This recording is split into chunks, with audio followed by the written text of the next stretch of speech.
Gita LLB ধারাবাহিকের আজকের পর্বে দেখা যায় গীতা পরিশীকে জিজ্ঞেস করে, তুমি কি অধরার বাড়িতে যাবে? পরিশী চোখের জল ফেলতে ফেলতে জানিয়ে দেয় যে না, আমি কখনোই ওদের বাড়িতে যাব না। আমি জানি ওরা আমাকেও মেরে ফেলবে। আমি চাই শুধু মিনুর খুনিদের কঠিন শাস্তি হোক। গীতার কথা শেষ না হতেই বনি আর ঈশা এসে উপস্থিত হয়। তারা গীতাকে তুচ্ছ তাচ্ছিল্য করে বলে, এই বাড়িতে কি নাটক চলছে? মেহেক তাদের কথার প্রতিবাদ করে জানিয়ে দেয়, একজন অসহায় মেয়ে পাশে দাঁড়ানো যদি নাটক হয় তাহলে তোমাদের মানবতা নিয়ে প্রশ্ন আছে। অধরা গীতাকে স্পষ্ট চ্যালেঞ্জ ছুড়ে দেয়, পরিশীকে আমি নিয়ে যাব।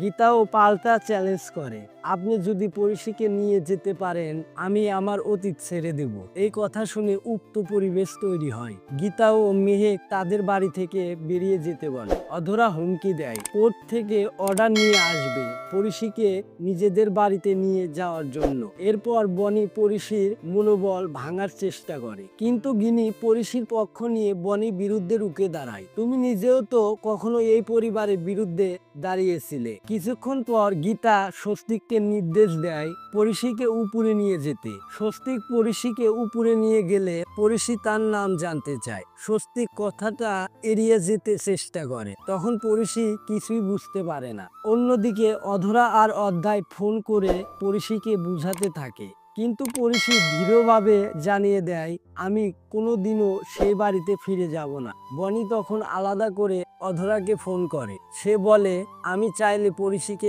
আপনার কাছে পৌঁছে দিতে পারি। অধরা রাজি হয়ে যায় এবং বনিকে প্রতিশ্রুতি দেয়, তুমি যা চাবে তা পাবে। এদিকে পরিকল্পনা শুরু হয়।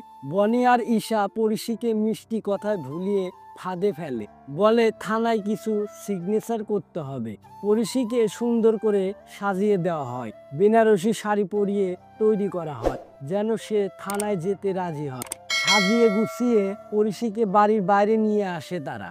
ঠিক তখনই অধ্যায়ের বন্ধুরা গাড়ি নিয়ে এসে দাঁড়ায়। পরিশী কিছু বুঝে ওঠার আগে জোর করে তাকে গাড়িতে তোলা হয়। পরিশী প্রথমে কিছু বুঝতে না পারলেও পরে যখন গাড়িতে ওঠানো হয় সে চিৎকার শুরু করে, সাহায্য চাইতে থাকে, কিন্তু কেউ তার কথা শোনে না। তখন তাকে জোর করে তুলে নিয়ে চলে যায়। এরপর বনি অধরাকে ফোন করে বলে কাজটা সম্পূর্ণ হয়েছে। অধরা খুশিতে জানিয়ে দেয়, তুমি যা চাবে তাই পাব। অধরা এরপর বাড়ির সবার সামনে ঘোষণা করে, পরিশী আমাদের বাড়িতে ফিরে আসছে। তাহলে বন্ধুরা কি হতে চলেছে আগামী পর্বে দেখতে হলে আমাদের চ্যানেলটি সাবস্ক্রাইব করে পাশেই থাকুন।